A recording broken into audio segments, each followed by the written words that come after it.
Hey there everyone, Dr. Beth Westy here, and I wanted to pop on and just ask you, how long have you been putting things off?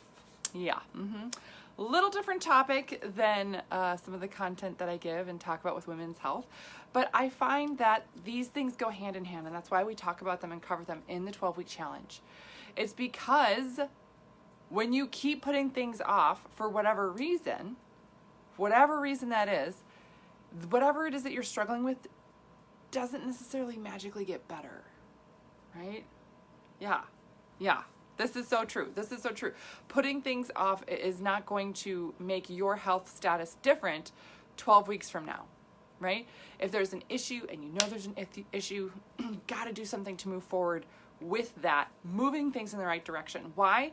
Because your health is cumulative. I say this a lot and I drip it into a lot of the content that I have because your health really is cumulative. There's this compound effect, and that compound effect is either going to be positive or negative. So are you doing more things to move you in the right direction? That's positive. So that compound effect, positive action times time, which is going to pass anyway, you end up with a better result versus a negative effect, which is already happening, right? Times time. You end up in the same place or worse at the same time frame, right? What's the variable? What's the difference? The input here. That and the compound effect puts you in a different spot, right? Now, this is something that is true for all things about health, right? All things about health. There's not much info to share on this yet, but my dad had some issues with his heart, and some of these things I'm like, Dad, why didn't you go in right away at the first sign that you were having some irregular heartbeat? Why did you wait a week, Dad? What? You're a brilliant man. Come on, right? Oh, these are the things, right? But these are the things. And I was like, this is the exact same thing with women. When we keep putting ourselves up, because it's so easy to put yourself in the back burner. It's so easy to think that you can put up with it longer, or I'll just do it later, or I feel bad that I'm going to make myself a priority, or that I'm going to make myself first, or I'm worried that I'm going to fail. And that fear of failure is a big piece too. I'm worried about what's going to happen, which is one of the things that my dad said, right? Like, I'm nervous that it's going to be something bad. I'm like, well, it's going to be if you keep waiting. Come on, Dad. Oh.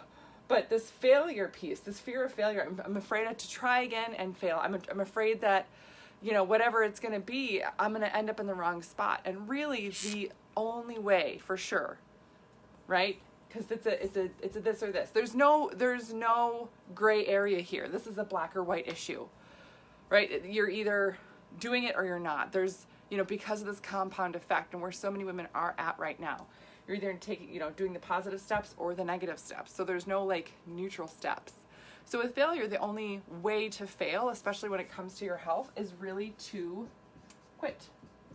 If you quit, for whatever reason that you would quit, for whatever reason, and no judgment on that. I mean, for some women, they're like, life is really hard, or I'm really stressed, or I'm having a hard time. I totally get it.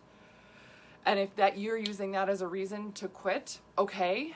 But there's other women who use that as a reason to really dig in their heels deep, deep down and say, I'm going to start shifting that and making it more positive health changes for myself than negative. And how do you do that? That sounds so great. That sounds easier. I can just hear it right now in your brain. It's like, yeah, sounds amazing. Okay, but really how, right? Really how? Boundaries. Boundaries is something that I talk about a lot in the 12-week. Boundaries around your health, around what you're, tolerating from other people to say to you, all these other things. There's a lot to learn about boundaries right now, and what you're just allowing in your realm right at the present, right? But what boundaries are you setting with yourself? What boundaries do you have for yourself? That you have a boundary with somebody else, right? Like, this is my boundary. I don't tolerate this, right? I don't tolerate this thing, right? Like, I don't tolerate random people messaging me profanity and gross things, right? Block them on the internet, right? Obviously, right? That's a standard thing. But why would you have different boundaries, right? So that you're not going to want people to cross that boundary. When you set a boundary for yourself, So it's the same tactic. You're just using it inward on yourself to say, I'm not going to tolerate anything less than my best for my health, even if it's a tiny step. It doesn't have to be a big step. A tiny step in the right direction is going to shift your trajectory, that with that compound effect, you end up in a different direction. So this is a way I explain it. Again, I'm not an artist or whatever, but say this is your starting point. Here's your trajectory here, right? You even make I don't know if this is exactly 10 degrees, but say this is 10 degrees, right? You're right here, you're making a 10-degree shift. And after 2 weeks, you're here and here. Is that really that different of a spot? No, it's not that different of a spot. But you compound that by weeks of time, here versus here. Now that distance is greater, right? And if you keep making changes and changes, your trajectory ends up being in a very different spot. So it's smaller changes that you can handle over a period of time. They're going to get you in a right direction. And it often starts with setting that boundary around yourself and what you're willing to look at and tolerate for your own health. Yeah. Kind of a tough thing to really dive into, right? Not as fun as like, oh my God, eat more protein. It's so good for you. But seriously, eat more protein. It is so good for you. So good for you. But this is one of the things that's going to get you started in eating more protein. Going to get you started, right? Yes. So, I've got a lot of gals that I'm really excited that are diving in.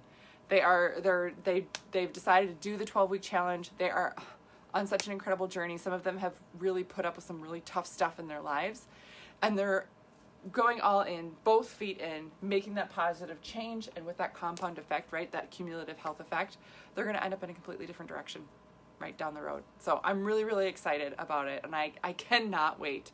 So that's what I got for you guys tonight. Just a little different thing. Again, view where you're at, as we're coming to the end of the month here, starting a new week. How do you want this to end up? How do you want your health to look for you?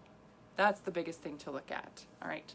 Let me know if you guys have any questions. Otherwise, other resources I have for you, of course, are my YouTube channel, which is Dr. Beth Westy. My podcast is The Female Health Solution, and then my book is called The Female Fat Solution, and this is on Amazon. So if you need anything else, let me know. Otherwise, have a great night.